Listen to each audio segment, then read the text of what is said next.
The following is a recreated video and audio log found on an abandoned base after a Thargoid revenant attack.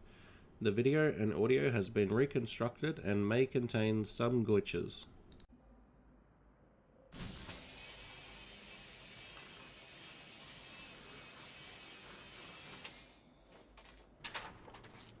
I took the pistol out and examined it and realised there was only one clip of ammo.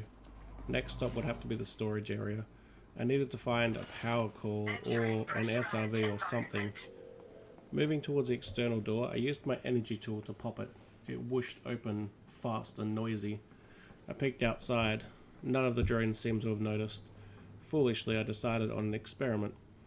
I looked around and grabbed a piece of debris off the floor that had been knocked over during the escape, and I threw it outside. None of the drones reacted until it rolled slowly into the green-yellow ghoulish light. Immediately they unleashed growling. The lights turned deep orange and then swapped to red as it highlighted the movement. All the drones in the area screeched and moved in, blasting the cup with the toxic yellow beams.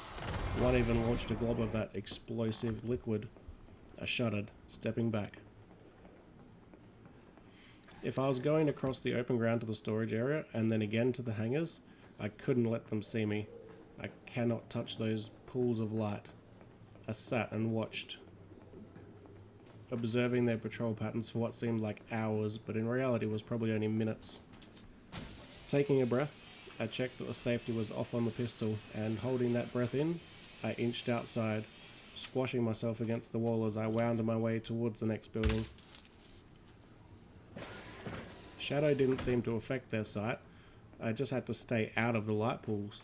As I moved, I sped up, gaining confidence, learning my way, learning how they moved. When I had just about reached the building, one of the hangars lit up. Someone had powered it from the inside without turning the power core back on. Maybe they'd used a bunch of cells chained together to activate the building.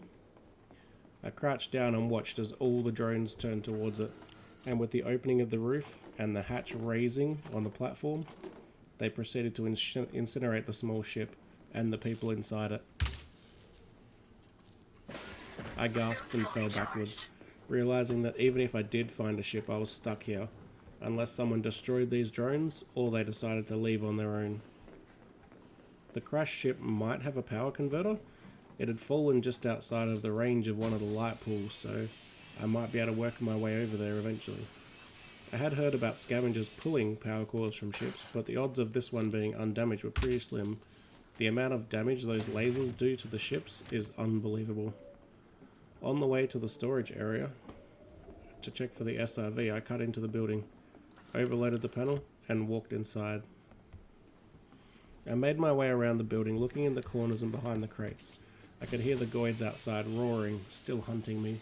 The panels and computers were all dead and would remain that way unless I could find a way to power these buildings. I opened some storage lockers, being careful not to exhaust my energy cells too much, as there was no way of knowing how many were left on base. All the crates were industrially sealed. They could only be opened by huge electromagnets, once inside the starports or at major hubs on planets. There was no point checking in them. I noticed a few locked storage crates with access panels. If I could find some e-breaches or power up a terminal, I might be able to get the codes off them. You never know. Maybe security confiscated some e-breaches?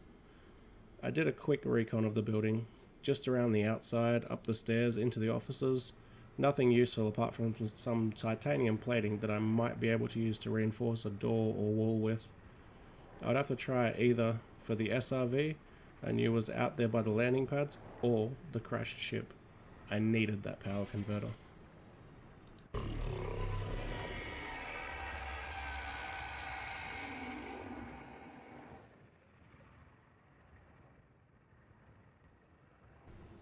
I decided to try for the SRV first, as it was on the opposite side of the landing pad to most of the drones. I managed to make it over there without any troubles, avoiding those light pools. It was weird. The atmosphere of the planet seemed to have been turning more and more green after these drones showed up. I cut into the two panels to see if there was anything I could use. Just some optical fiber and some switches. Nothing that was seriously going to be helpful. I guess I'd have to head back and try for the ship. It was going to be risky, but it needed to be done. If there was a power core, and I could power the base, I could call for reinforcements.